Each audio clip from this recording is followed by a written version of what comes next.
કન્યાદાન થાય ને એમાં બાપ અને દીકરીનો એક મૂક સંવાદ છે. જ્યારે કન્યાદાનનો પ્રસંગ હાલતો હોય ને એમાં અમુક જગ્યાએ એવી વિધિ કરાવવામાં આવે છે કે દીકરીના હાથમાં જલ આપે. જાણે બાપ દીકરીને એમ કહે છે કે બેટા, તું જે પરિવારમાં જાશ ને ત્યાં તું આ જલ પાસેથી ગુણ લેજે. શીતળતા, સ્વચ્છતા અને મધુરતા. તું જા ને ત્યાં શીતળ રહેજે, ક્રોધ ન કરતી, સ્વચ્છ રહેજે, પવિત્ર રહેજે. તનથી પવિત્ર, મનથી પણ પવિત્ર. મધુરતા, તારી વાણી મધુર રાખજે.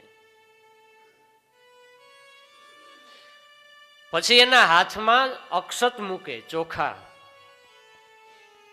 બાપ એમ કહે, બેટા તારું સૌભાગ્ય અખંડ રહે. પછી ડાભ મૂકે, ડાભની કટકી. એમ કે બેટા તારા પરિવારમાં, તારા ઘરમાં ક્યારેક અસમજણને લીધે જો ગ્રહણ લાગે ને, કંઈક મન દુઃખ ઊભા થાય ને, તો તું ડાભ બનીને ઊભી જાજે અને તારા પરિવારને તું ગ્રહણ લાગવા ન દેતી.